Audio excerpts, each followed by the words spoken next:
Je suis heureux d'être avec vous aujourd'hui, de pouvoir prendre la communion avec vous et aussi de pouvoir ensemble adorer le Seigneur.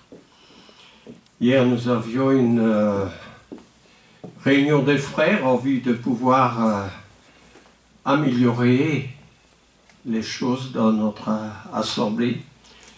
C'était une réunion très spirituelle, très constructive, mais encore faut-il tenir compte des choses qui étaient au programme.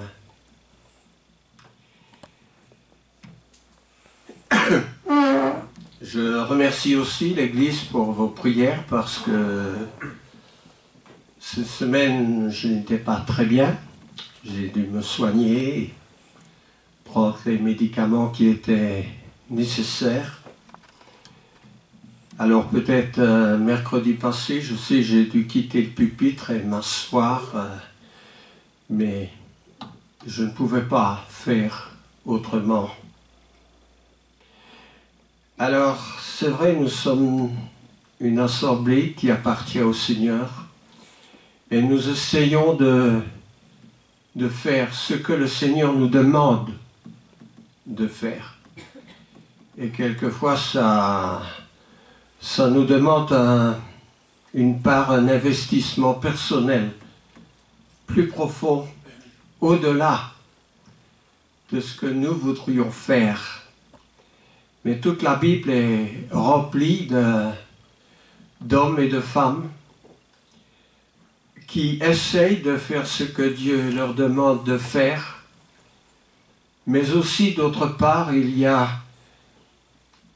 ce raisonnement humain qui s'oppose à ce que Dieu nous demande, qui s'oppose à un bon zèle de notre part et qui nous empêche d'être dans la profondeur de ce que Dieu voudrait que nous soyons vraiment. Alors je voudrais parler ce matin de la famille de Dieu dans la Bible, parce qu'elle nous enseigne bien des leçons.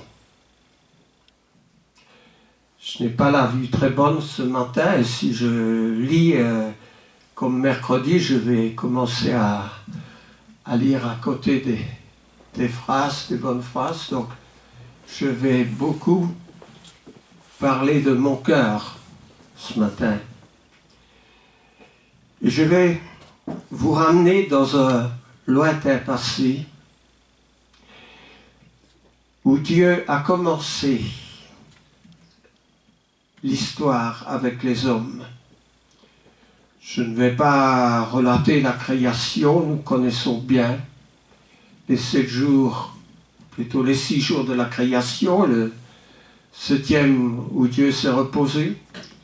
Nous connaissons l'histoire d'Adam et Ève. Nous connaissons bien aussi l'histoire de Caïn et Abel, qui était le premier meurtre de l'histoire, dû à une situation de jalousie, une situation qui ne devait pas être inopinée. Inopinée, ça veut dire, par exemple, quelqu'un meurt inopinément, on ne s'attend pas à ce que la personne qui va bien continue d'aller bien. Elle est morte subitement. C'est une mort inopinée. Mais après Caïn et Abel, l'histoire se poursuit avec d'autres personnages. Parmi les mieux connus, c'est évidemment Abraham, qui est appelé dans une terre lointaine, un endroit où il s'appelle Haran, et ça se trouve en Irak. Donc nous voyons que Dieu regarde tous les peuples, hein. Si Dieu a choisi un Irakien pour être parmi les ancêtres des gens qui sont dans la foi, Dieu n'a pas tenu compte qu'il soit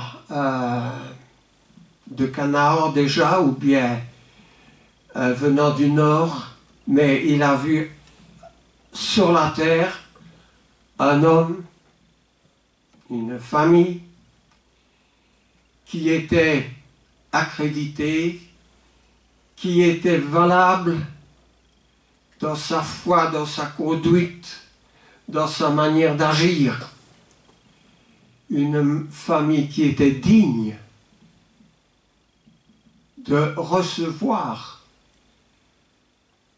la vérité, la parole de Dieu, que Dieu communique avec elle, et que cette famille vraiment allait jouer un rôle important. Parce que nous sommes encore dans ce rôle-là aujourd'hui, au travers des promesses que Dieu a faites à Abraham. Il a promis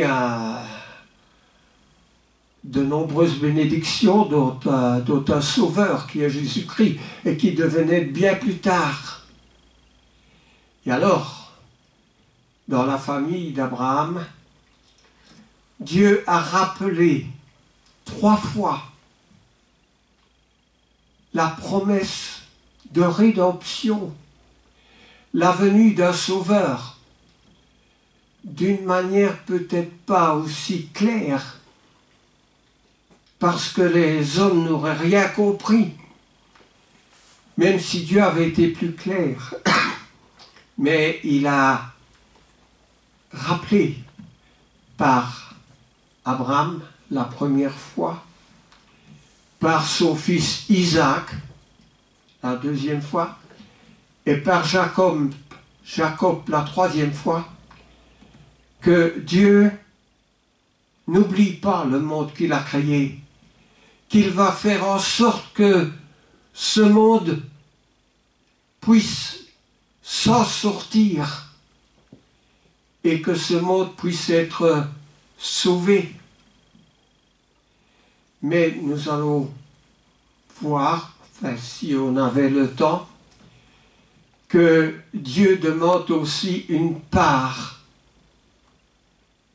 de bon sens, de responsabilité, de volonté à tous ces gens pour lesquels Dieu va intervenir. Il va leur demander une part d'eux-mêmes. Et vous savez, c'est là que ça ne va pas dans ce monde. Parce que les gens sont prêts à recevoir tout ce qui vient de Dieu. Ah oui, les portes sont ouvertes, entrez. Tout ce qui peut entrer comme bénédiction. C'est agréable, ça fait du bien. Mais quand nous, on doit donner quelque chose à Dieu, plus que simplement qu'une certaine présence sur notre chaise, alors là,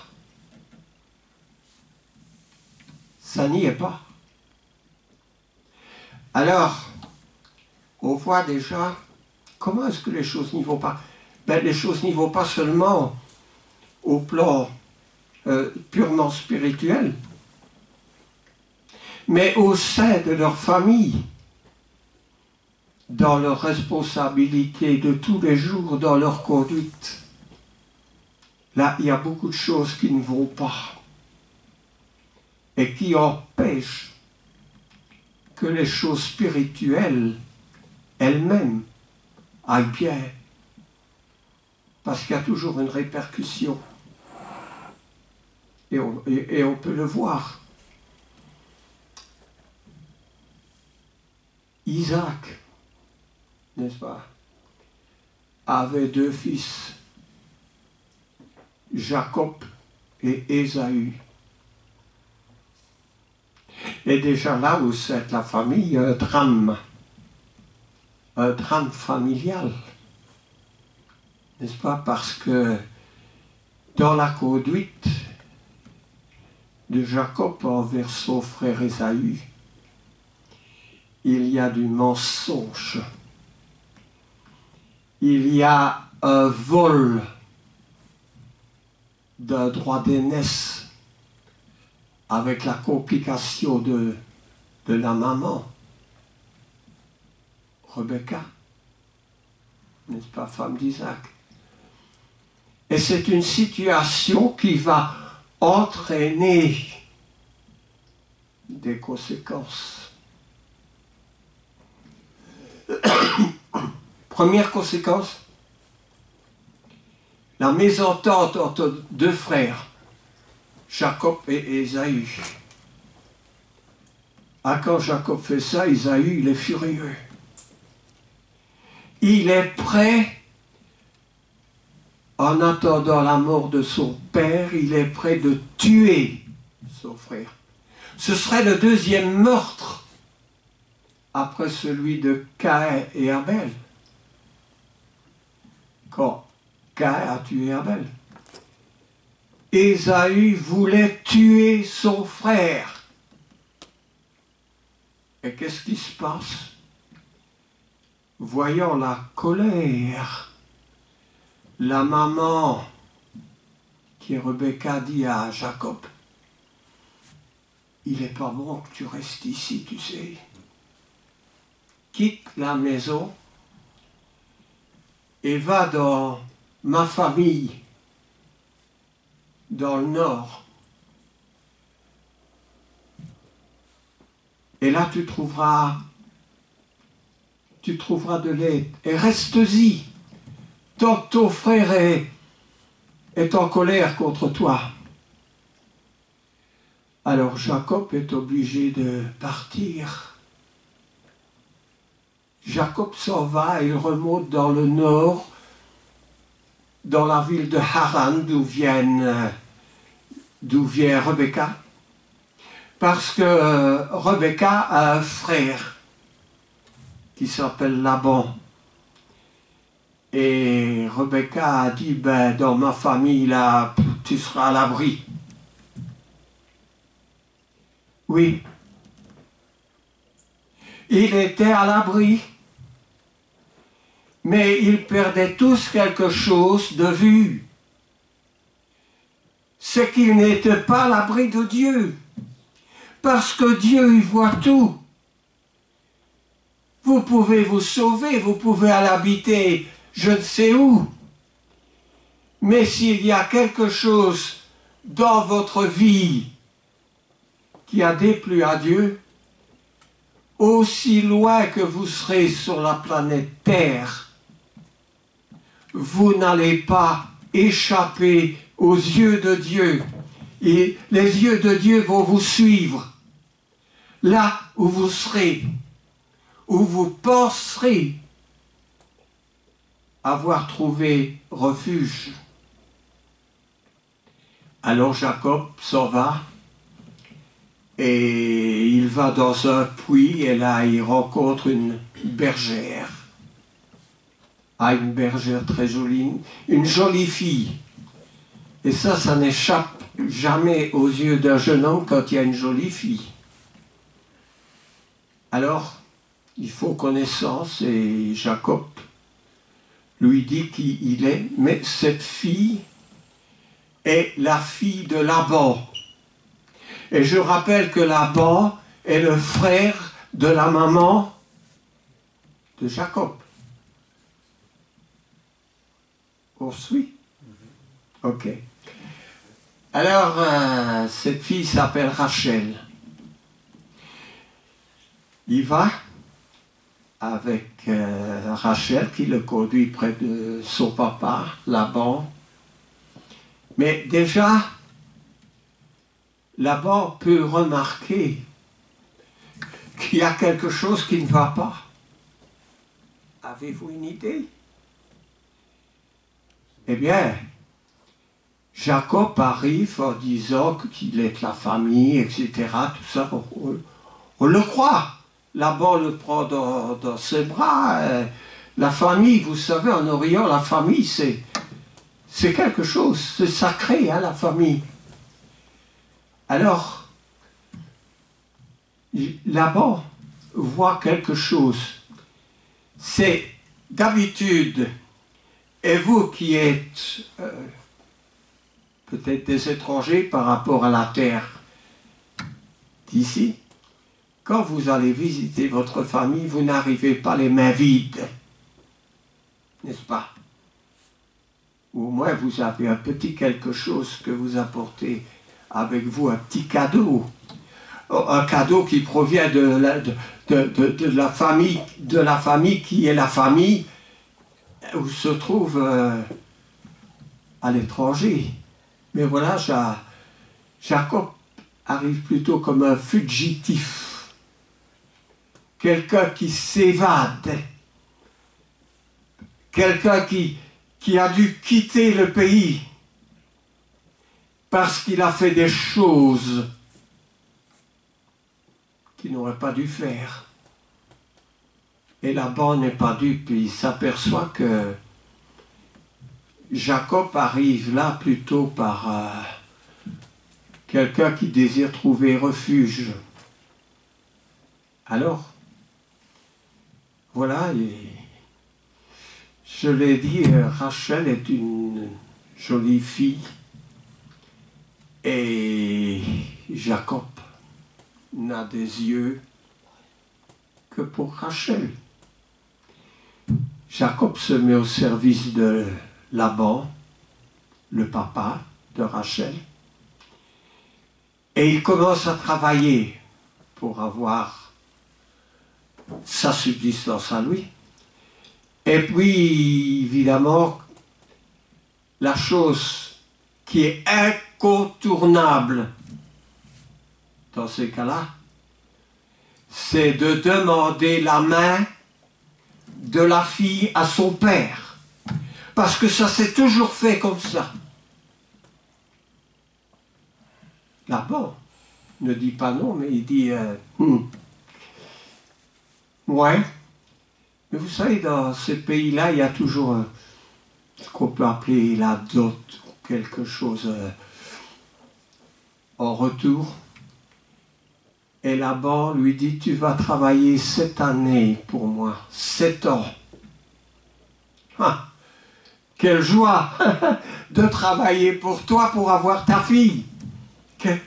C'était presque un cadeau. Ok. Il travaille, n'est-ce pas? Et puis voilà, le mariage arrive, les filles sont très protégées, très recouvertes. Le mariage a lieu. Et puis après, évidemment, on ne garde pas le voile sur son visage après que le mariage a eu lieu. La chambre nuptiale, on enlève, on se déshabille, en quelque sorte. Et que voit Jacob? Il voit que ce n'est pas Rachel. Ben, il n'est pas content, le garçon. Il va trouver Laban et il dit, mais alors, qu'est-ce que c'est ça? Ce n'est pas celle que j'ai demandé en mariage. Ah non, dit Laban, c'est sa sœur, qui est l'aînée de la famille. Et Laban ajoute, vous savez, nous, dans notre région, dans notre pays, on ne marie pas la plus jeune avant d'avoir marié l'aînée. Ça, c'était incontournable. Et Laban dit, si tu veux vraiment Rachel, eh bien, tu vas encore travailler 7 années de plus pour avoir Rachel. 7 années. 7 fois 365 jours. Ben, évidemment, Jacob est super amoureux, donc il va travailler encore 7 ans pour avoir Rachel. Et les 7 années vont s'écouler et il va marier Rachel. Jusque-là, tout va bien. Jusque-là, oui, mais la vie ne s'arrête pas à partir du moment où il a sa Rachel dans sa chambre. La vie continue. Parce que quand il y a un mariage, la suite, voilà, les enfants, n'est-ce pas? Tout le monde veut avoir une famille qui s'agrandit, des enfants, la joie des petits-enfants. Les adultes ici, ils comprennent ça. Mais il va s'avérer que Rachel est... comment? Stérile. Bien. Rachel est stérile. Alors,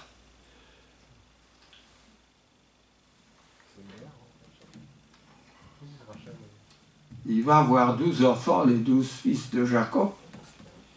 Alors, comment est-ce qu'ils vont faire? Eh bien, encore une fois, ça fait appel à la coutume de prendre la servante et de procréer à travers la servante. Donc, ils ont chacun une servante. Il y a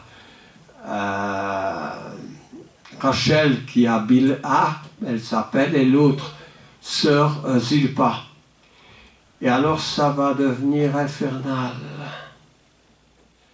Infernal parce qu'il va se développer une jalousie entre les deux sœurs.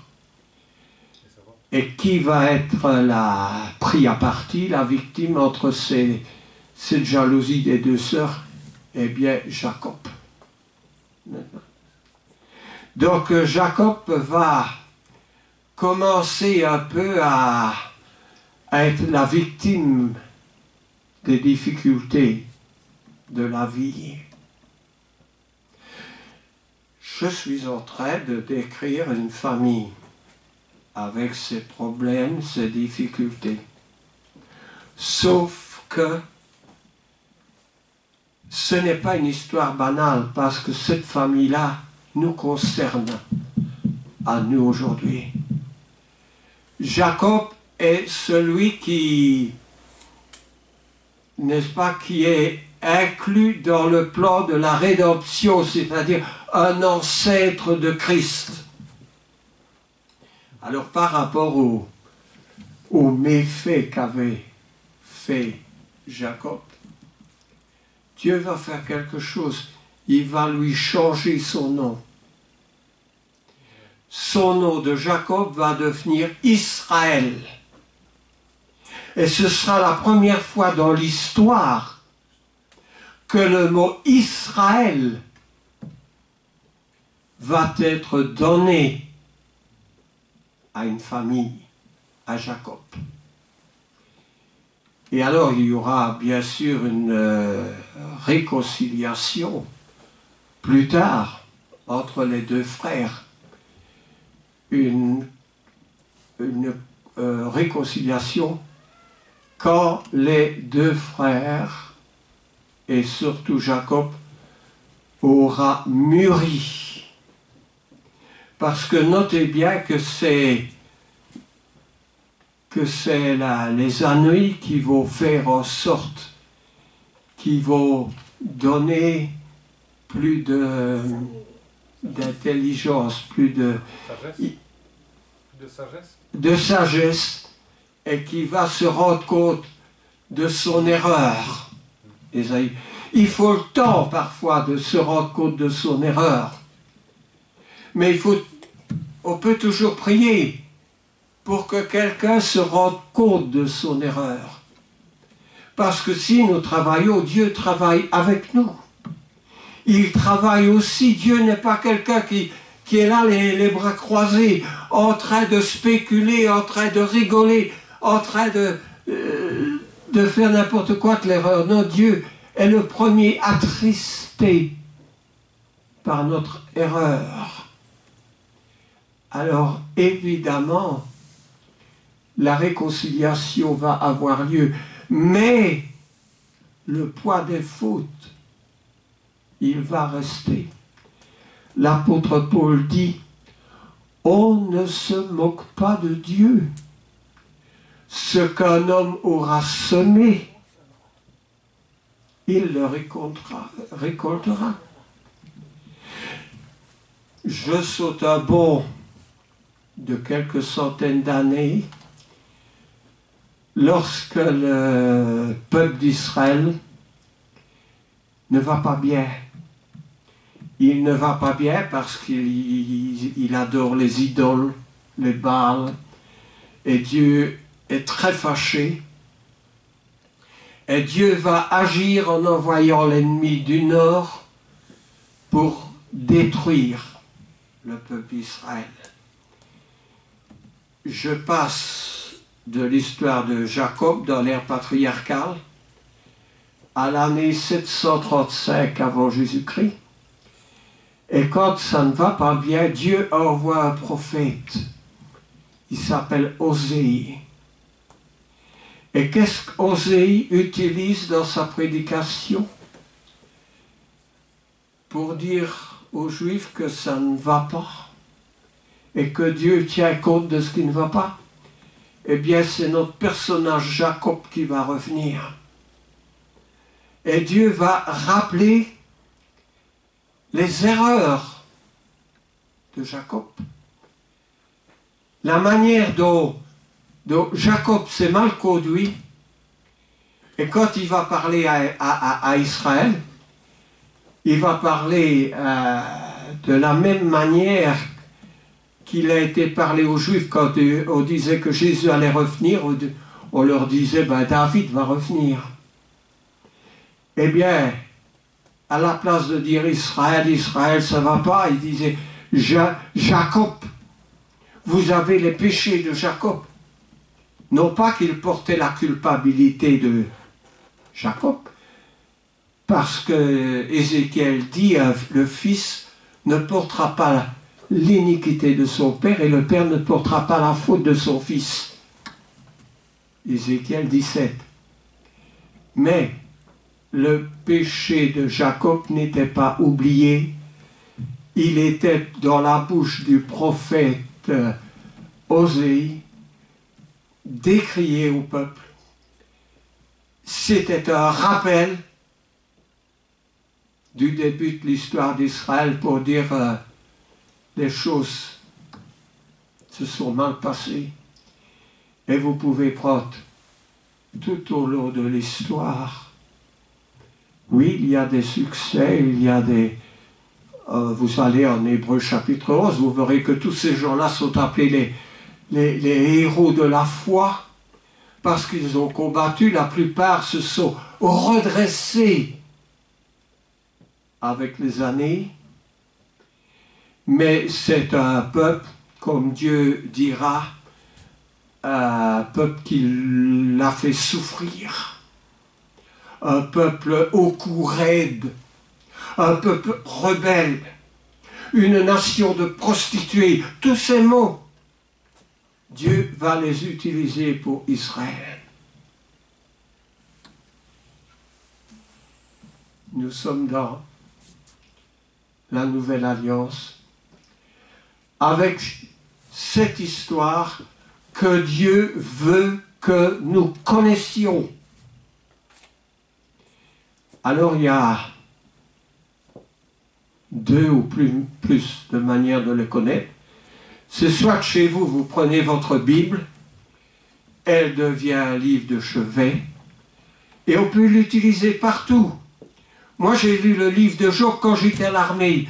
On devait se lever à 6 heures du matin, et quand ceux qui étaient désignés lavaient la chambre à 6 heures du matin, moi, je me trouvais dehors avec ma Bible où je lisais. Mais il faut le faire. Vous n'êtes pas obligé d'être dehors, d'être à l'armée, vous pouvez être chez vous dans un fauteuil. à vous instruire, ou bien les classes dans l'Église. On l'a dit souvent, il y a une classe par semaine, le mercredi à 7h et même le dimanche à 10h. Toutes ces choses au cours des semaines, des mois et des années, nous les voyons parce que dans la prédication, on n'a pas toujours le temps de revenir sur Jacob ou sur Moïse. Il y a beaucoup d'autres choses qui doivent être dites. Alors, il faut absolument connaître ces choses. Parce que l'apôtre Paul dit que ces choses ont été écrites pour notre instruction. Et si vous allez dans l'Épître aux Corinthiens, par exemple, nous verrons là que l'apôtre Paul dit que ces choses ont été écrites pour notre instruction. Le dimanche matin à 10h, nous voyons l'Épître aux Corinthiens. Une épître bourrée de problèmes. Parmi l'Église à Corinthe, toutes les sortes de péchés, vous allez les trouver là-dedans. La plupart de l'Église est ici à 10h pour avoir connaissance. Ne dites pas l'Épître aux Corinthiens avec les choses qui concernent les dons spirituels, le mariage, la résurrection de Christ, la manière de se conduire à la sainteté. L'Épître aux Corinthiens,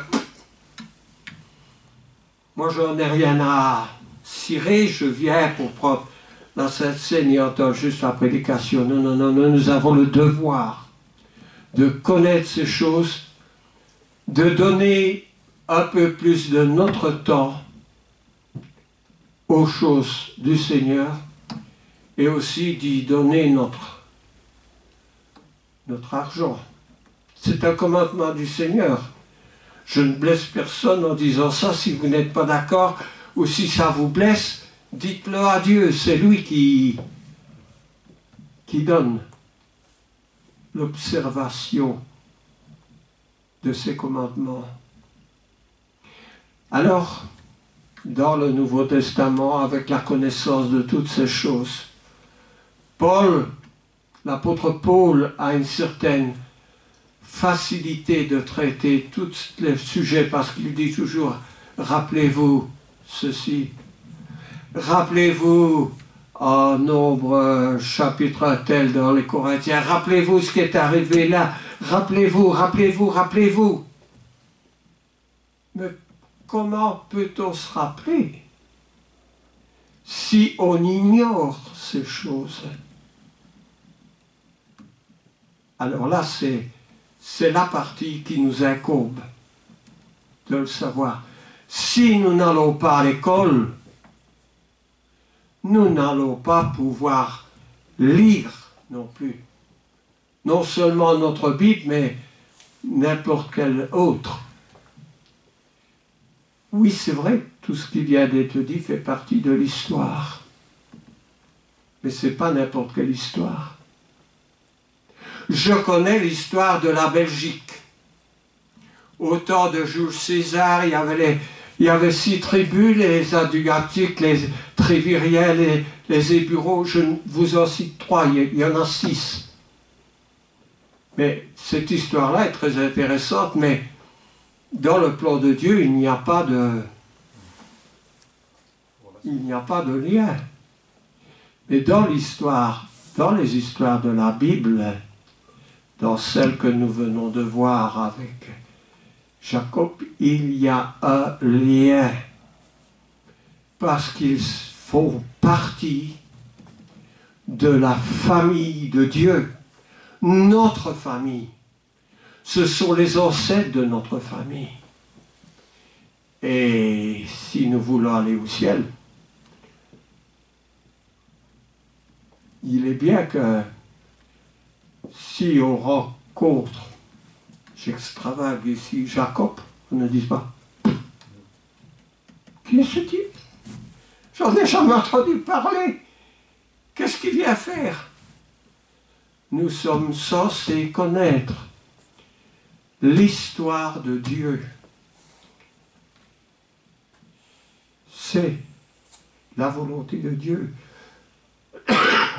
Alors ce matin, vous vous imaginez bien, je n'ai fait qu'effleurer cette histoire. En allant à Jacob, j'étais dans le 30e chapitre de la Genèse, en vous parlant d'Ésaü et Jacob, de toutes les supercheries qu'ils ont fait. Il faut aller dans le chapitre 29 de la Genèse. Et évidemment, il faut se donner la peine de lire. Vous savez, pour préparer, je ne vais pas dire la prédication, je n'ai aucun papier devant moi aujourd'hui, mais pour pouvoir parler de ces choses, il faut avoir eu un peu de temps pour prendre connaissance de ces choses. Parce que nous sommes un peuple spirituel, nous ne sommes pas n'importe quel peuple, nous sommes le peuple de Dieu. Et que Dieu, qui a toujours béni son peuple, continue à nous bénir et à bénir demain celui qui sera la suite du peuple de Dieu. Amen. Amen.